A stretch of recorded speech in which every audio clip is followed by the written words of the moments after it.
Hey everybody, Cabot Phillips here, Editor-in-Chief with Campus Reform. We're joined today by Klein, a student who many of you have read about because of the punishment that she received from her university, Arizona State, for putting out some comments and tweets that the university didn't like. So Rayleigh, thanks so much for joining us to talk. We appreciate your time. Yeah, thank you so much for having me on. I'm excited to be here.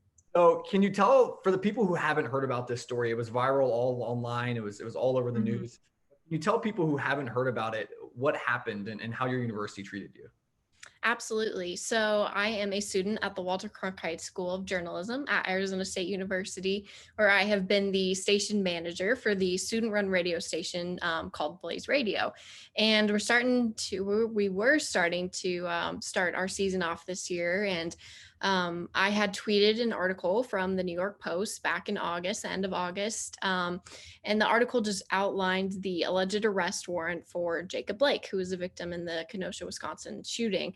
And I shared it with the caption, "There's always more to the story, folks. Please take the time to read through this article about Jacob Blake's arrest warrant.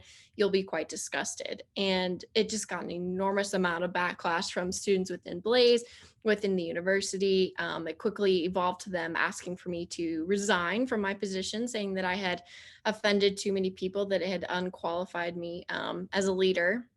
And the board and I were unable to, they had also asked for my resignation, and I refused. They couldn't give me any rule or law, anything farther than social media guidelines, which are broken right and left anyway. And I refused to step down, and they pushed for my resignation. Couldn't do anything about it because we just don't have that authority for them as a board to remove anybody. So it ended up going to the dean of the school, who made the decision to remove me from the position, saying that I was, just unfit to hold the position. They offered me different ways to kind of take it, either by starting my own station, or taking a position on the board that was, a lower position than station manager, or just, having a new job completely separate from student radio. And I declined all three, simply because, if I'm unfit to hold the position that I currently have, why is it okay for me to take up something new? And if you can't tell me why I can't hold this one, then there's no need to discuss it further. And so these ongoing discussions, led to getting attorneys involved, and it ending in a lawsuit, which was filed this Tuesday. That's a really powerful thing that a lot of students don't do or even realize they can do, is suing the university. I think a lot of people hear that. Right. When they hear lawsuit, they think of some frivolous thing where, oh, I burned my tongue on the coffee, it's too hot, I'm going to sue you. But Right. This is an instance of using the legal system to hold the university accountable.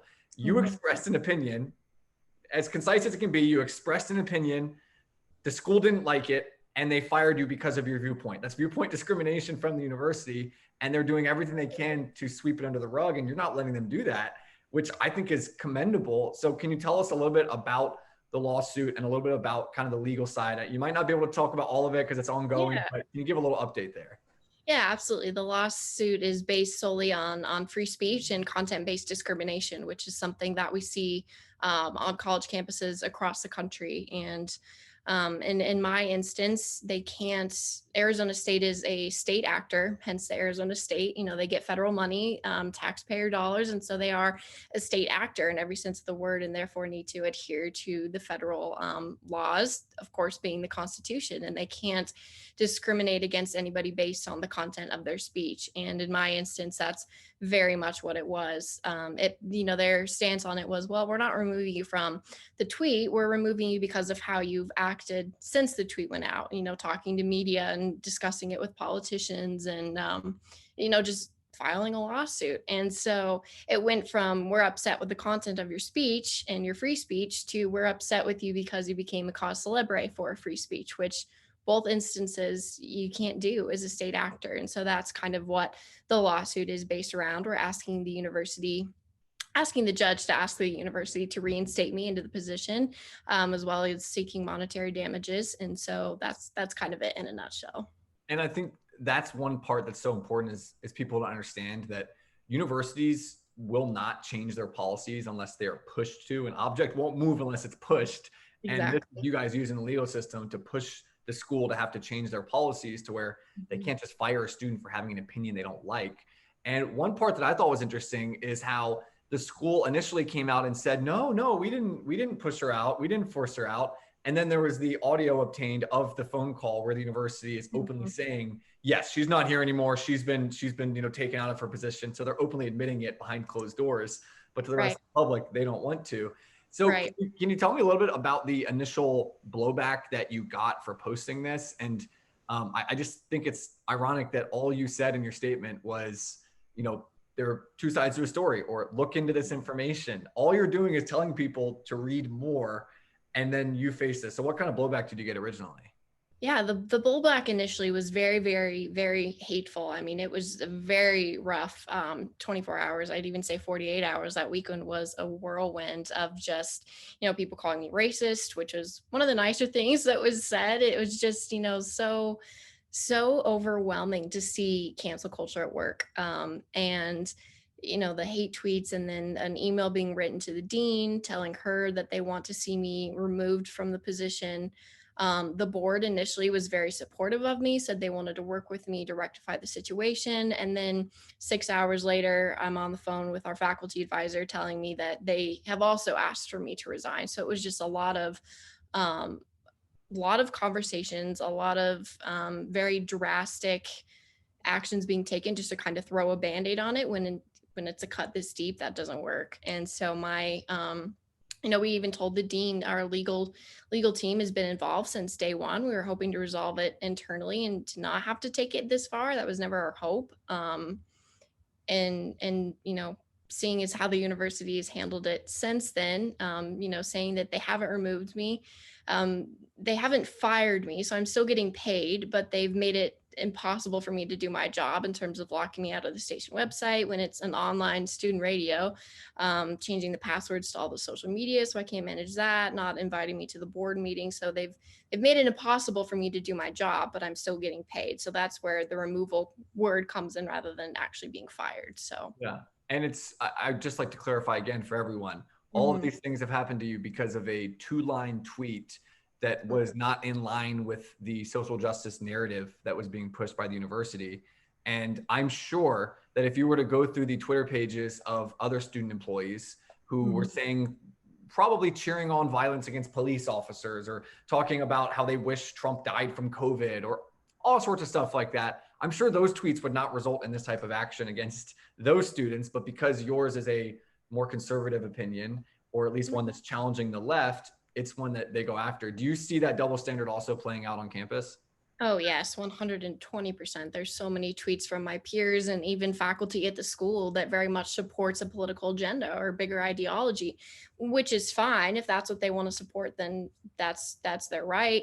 But it's also my right to support the other side and to say, look, let's look at it this way. And as a woman reading that article, I was disgusted by the sexual assault allegations, and I thought my constituents would want to hear that as well. And because it didn't play into the greater scheme of things and the greater narrative, they didn't like it and they didn't want to hear it. And then all of a sudden, is like by 1 2 line tweet, I'd become unfit to lead. And so that's really what we're asking here, is the university to stop censoring certain students based on the content of their speech.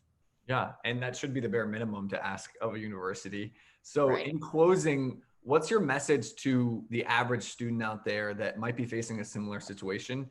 Obviously, you stood up and you said, I'm not going to handle this. Mhm. I think a lot of average students have this kind of thing happen all the time. And they just say, I don't want to cause a fuss. I don't want to risk my Right. position. I don't want to risk my standing. I don't want to do this. What's your message to those students who are concerned about kind of diving in and saying, no, this isn't okay. I'm going to push back the way that you are?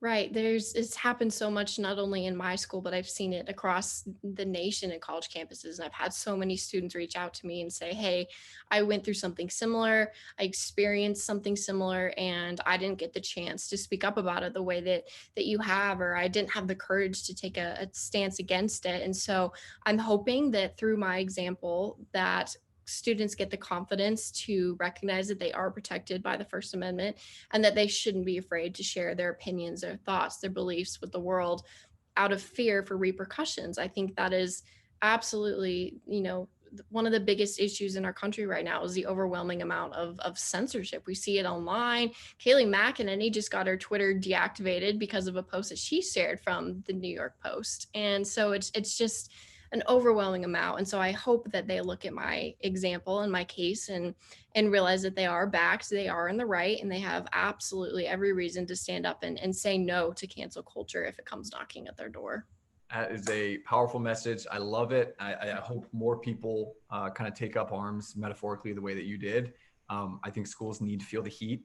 They need to realize that if they're breaking the law, they're going to be held accountable. And you don't have to check your First Amendment rights when you head onto campus. And if anything, they should be magnified and protected even more. So really, Klein, really appreciate you updating us on this. This is a story that we're going to continue to cover at Campus Reform. So we're going to have plenty of updates whenever you get them. But thank you so much for taking the time to talk to us and for being a warrior for free speech. We need more of that.